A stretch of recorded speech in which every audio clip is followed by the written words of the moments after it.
So hello everyone, কেমন আছো তোমরা? বরাবর মতো নতুন একটি গল্প নিয়ে এসে বললাম আমরা। তো ভাই আগে তোমাদের কাছে আমি একটু সরি বলে নিতেছি, কজ আমি 2 দিন তোমাদের কাছে ভিডিও দিতে পারি নাই। প্রথমত আমি একটু ব্যস্ত ছিলাম। আজকে আমাদের কলেজের একটা ফাংশন ছিল, ওই ফাংশনে গিয়েছিলাম। সব মিলে অনেক ব্যস্ত ছিলাম, তাও আজকে তোমাদের জন্য একটু টায়ার্ড হয়েও তোমাদের জন্য ভিডিও বানাতে আসছি। তো ভাই বেশি কথা না বাড়িয়ে তোমাদের কাছে আমাদের নতুন গল্পটি শেয়ার করা যাক। তো আজকের এই গল্পটির নাম হবে অপূর্ণতা। আশা করছি তোমাদের এই গল্পটা ভালো লাগবে।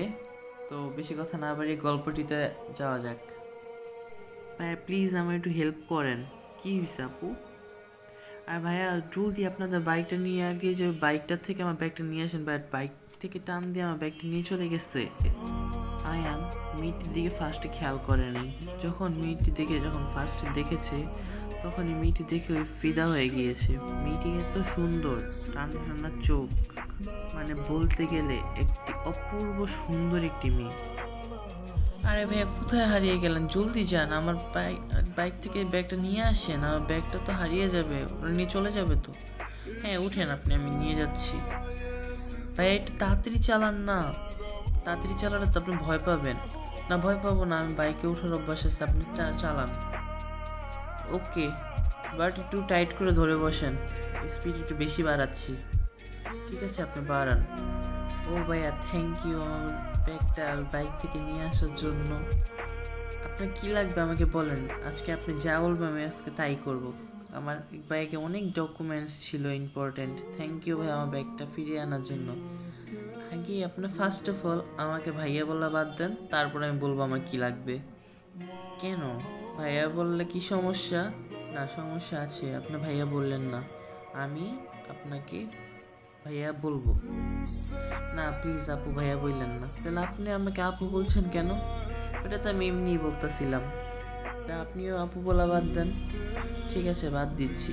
আচ্ছা আমরা কি ফ্রেন্ড হতে পারি না? অবশ্যই আমরা ফ্রেন্ড হতে পারি, কেন হতে পারি না?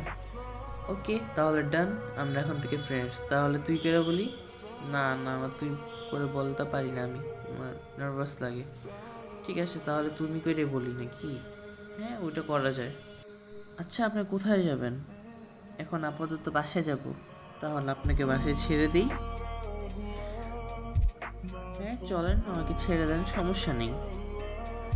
আচ্ছা গাইজ, এতক্ষণে তোমাদের আমি আমার পরিচয়টা দিয়ে দিই। আমি হচ্ছে আয়ান, কলেজ সেকেন্ড ইয়ারে পড়ছি আপাতত। আপাতত কলেজে আমি কোন সাবজেক্ট নিয়ে পড়ছি ওটাও ভুলে গেছি আমি, কজ আমি এখন পড়ালেখায় একটু মনোযোগ দিই না। বলতে গেলে বাবা আমার বিগ্রহ হওয়া সন্তান আমি। ফার্স্ট অফ অল আমি আমার আম্মুর কথা ছাড়া কোনো কিছু করি না, কিন্তু আমাকে সবাই বিগ্রহ সন্তানই বলে, কজ আমি কারো কথা শুনি না, আম্মুর কথা বাদে।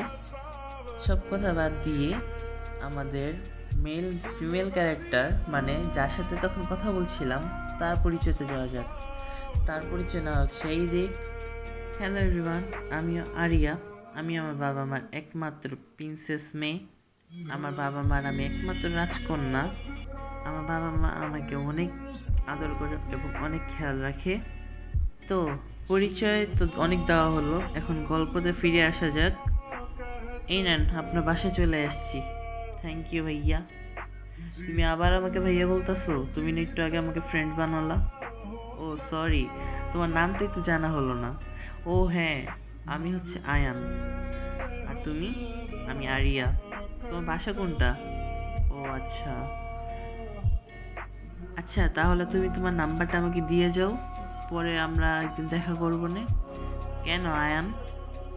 না, আমরা নেক্সট টাইম মিট করতে আসবো না অবশ্যই, তখন জন্য আর কি লাগবে, যেহেতু আমরা ফ্রেন্ড, তো নাম্বার দিতে তো সমস্যা নেই তাই না?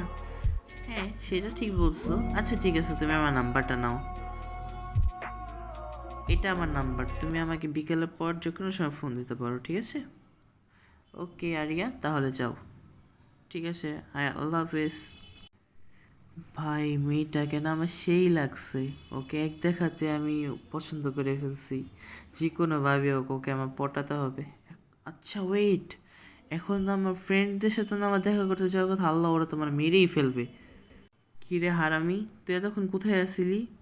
সরি রে দোস্ত, রাস্তায় একজনে হেল্প করতে যেয়ে লেট হয়ে গেছে, আমার খেয়ালই ছিল না তোদের সাথে আমি আড্ডা দিতে আসতেছিলাম।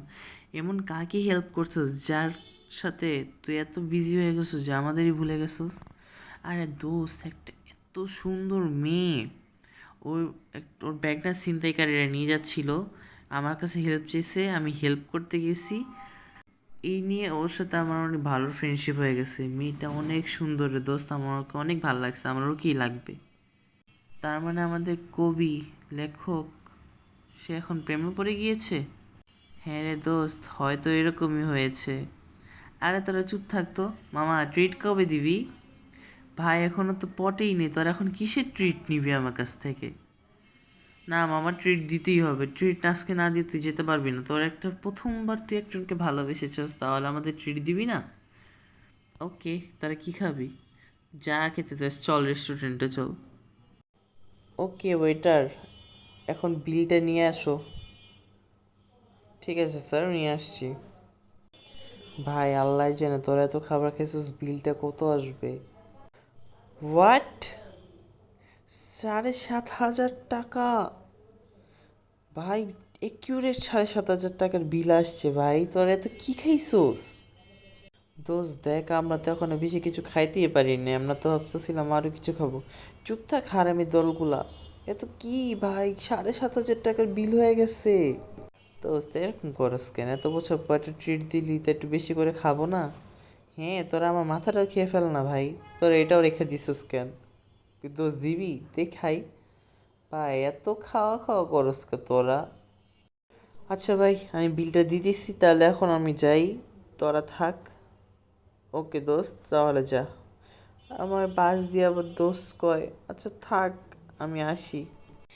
এত বছর পর ওর কাছ থেকে একটা ট্রিট পেয়েছি, এটা অনেক বড় বিষয়, এই জন্য আজকে ইচ্ছা মতন ওর লুইটটা দিয়েছি। হ্যাঁ রে দোস্ত, ভাল লাগছে, অনেক ভাল লাগছে। তো বাসে যাওয়ার পর আয়ান কি জানি ভেবে আরিয়াকে একটা ফোন দিল, এবং আরিয়ার সাথে কথা বলতে বলতে প্রায় 1.5 ঘন্টার উপরে কথা বলে ফেলছে। হঠাৎ করে আয়ানের ফোন কেটে গেল এবং আয়ান দেখে যে ওর ফোনে রিচার্জ শেষ।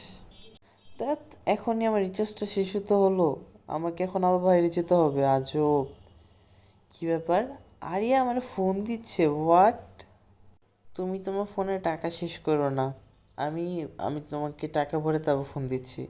না, তুমি আমার হোয়াটসঅ্যাপে ফোন দাও, আমার হোয়াটসঅ্যাপ নাম্বার এটাই, তুমি এটাতে ফোন দাও হোয়াটসঅ্যাপে। ঠিক আছে, ফোন দিচ্ছি। এভাবে করতে করতে ওরা ফোনে প্রতিনিয়ত কথা বলতো, এবং ওদের সাথে কথা বলতে বলতে আরিয়াও ওকে পছন্দ করে ফেলে। কিন্তু আরিয়ার ফ্যামিলি এত স্ট্রিক্ট ছিল যে আরিয়ার রিলেশনে করার মতন পজিশনে ছিল না। এরই মধ্যে আয়ানও ভাবছে যে আরিয়াকে প্রপোজ করে দিবে। দেখি দোস্ত, আজকে না আমি ভাবছি আরিয়াকে প্রপোজ করে দিব। ভাই এত তাড়াতাড়ি প্রপোজ করে দিবি? না, আমরা একটা অনুষ্ঠান করব, একটা প্রোগ্রাম করে ওই প্রোগ্রামে ওকে ইনভাইট করব, তখন ওকে প্রপোজ করব ভাবছি। ঠিক আছে, দেখ তোর যেটা ভালো মনে হয় তুই সেটা কর, কিন্তু সব বুঝে শুনে করিস, ঠিক আছে? ওকে দোস্ত, তাহলে থাক, আর কোনো হেল্প লাগলে আমাকে বলিস, ঠিক আছে? ওকে দোস্ত, আল্লাহ হাফেজ। দেখতে দেখতে সেই দিন চলে আসলো যেদিন আরিয়াকে আয়ান প্রপোজ করবে। আয়ান একটা 5 স্টার রেস্টুরেন্টে তার পার্টি অ্যারেঞ্জ করে, এবং সেখানে তার ফ্রেন্ডসদের এবং আরিয়াকে ইনভাইট করে। সেই অনুষ্ঠানটি শেষে আয়ান আরিয়াকে প্রপোজ করে দেয়।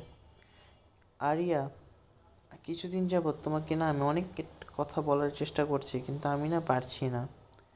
কি বলবা বলো, আমার কোনো সমস্যা নেই তো, বলো। আসলে আরিয়া, আমি কার প্রেমে এখনও পড়িনি, আমি এই পর্যন্ত একটি রিলেশনও করিনি।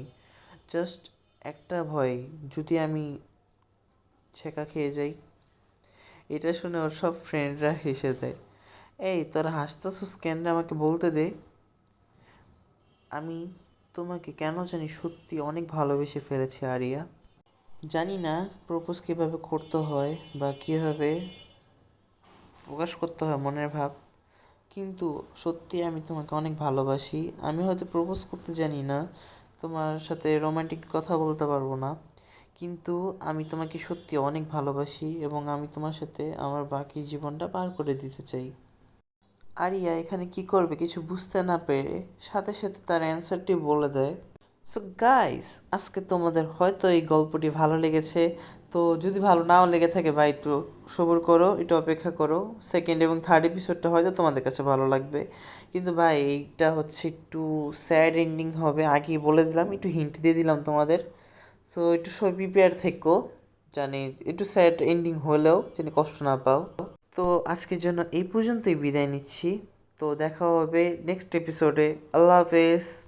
আর হ্যাঁ, ভিডিওটাতে লাইক এবং সাবস্ক্রাইব কে করবে ভাই, জলদি জলদি লাইক এবং সাবস্ক্রাইব করে পাশে থাকো। আমি সেকেন্ড এপিসোড আসার সাথে সাথে যেন তোমরা পেয়ে যাও। তো আল্লাহ হাফেজ।